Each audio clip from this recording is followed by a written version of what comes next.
Los israelíes nos hemos sentido siempre muy orgullosos porque el nuestro es un ejército del pueblo. En el marco del Tzal demostrábamos todo nuestro altruismo nacional, siendo que el ejército también servía como un intento de homogeneizador social.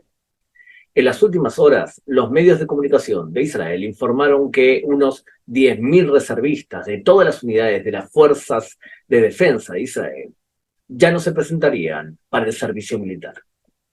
Estos se unen a más de 1.000 reservistas de la Fuerza Aérea que hicieron el mismo anuncio en una carta publicada este último viernes. De hecho, uno de los líderes de las protestas es una organización de reservistas llamada Hermanos en Armas.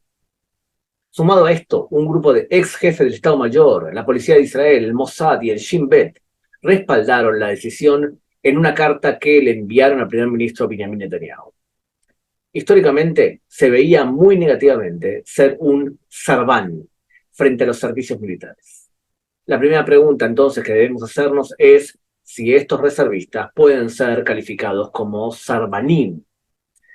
Como en los videos anteriores, intentemos exponer las dos posturas. Desde la oposición aseguran que los soldados sirven como reservistas de forma voluntaria, en el marco de un contrato moral que adhieren frente a un Estado democrático. Si el régimen deja de ser democrático, sería inmoral servirle, afirman.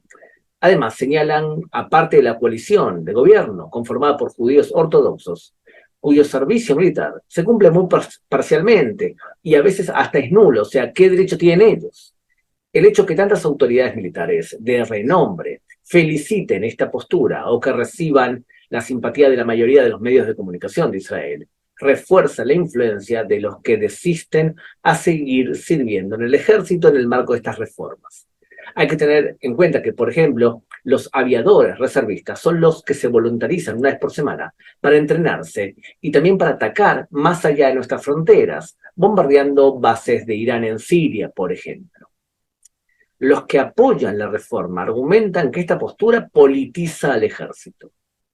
Los portavoces de esta postura no dudan en catalogar a los soldados como sarbanim, mientras afirman que en el pasado, cuando el gobierno legítimo de Israel decidió, por ejemplo, la desconexión unilateral de la Franja de Gaza o firmar Oslo II, y buena parte de la infantería eran soldados nacionalistas que no simpatizaban con la decisión, de todos modos, cumplieron las órdenes que les impuso el gobierno, respetando las normas.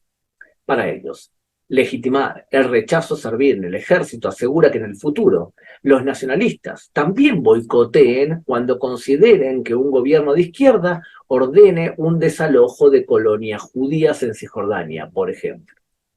El jefe del Estado, Efraim Halevi, dijo hoy que el incumplimiento de las obligaciones militares era una línea roja que no se debía cruzar. La oposición culpa, sin embargo, al primer ministro Benjamin Netanyahu y a su gobierno por haber llevado a los soldados reservistas a este tipo de decisiones. La segunda pregunta que debemos hacernos es si todas estas declaraciones perjudican o debilitan la capacidad militar del ejército israelí. A principios de esta semana, las fuerzas de defensa de Israel emitieron un comunicado diciendo que, a pesar de las protestas de los reservistas, el ejército todavía estaba listo para la guerra, aunque también asumieron que la preparación se vería dañada si se aprobaba la ley de razonabilidad. A todo esto, el ministro de Defensa, Yoav Gallant, tiene que lidiar con una situación de crisis, escuchando lo que dicen parte de sus oficiales, pero también tratando de representar al gobierno ante la sociedad.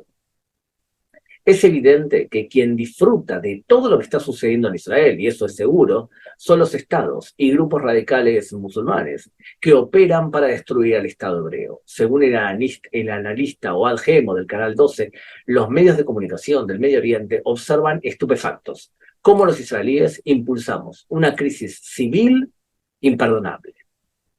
Sí, sin duda, hoy los que desean destruir al Estado de Israel se sienten menos amedrentados por el ejército israelí.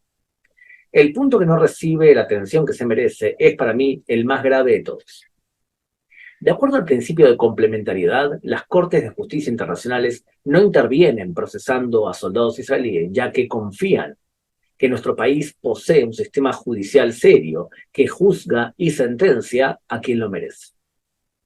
Si la comunidad internacional apoya el argumento, verdadero o falso, que debido a las reformas Israel ha dejado de ser una democracia, no existe razón para suponer que los soldados israelíes se sentirán protegidos ante las Cortes de Justicia de la Haya, o sea, van a ser juzgados, creen ellos. Como verán, este tema, como los anteriores tratados, son complejos y preocupantes. Gracias por vuestros comentarios. Nos vemos en el próximo encuentro.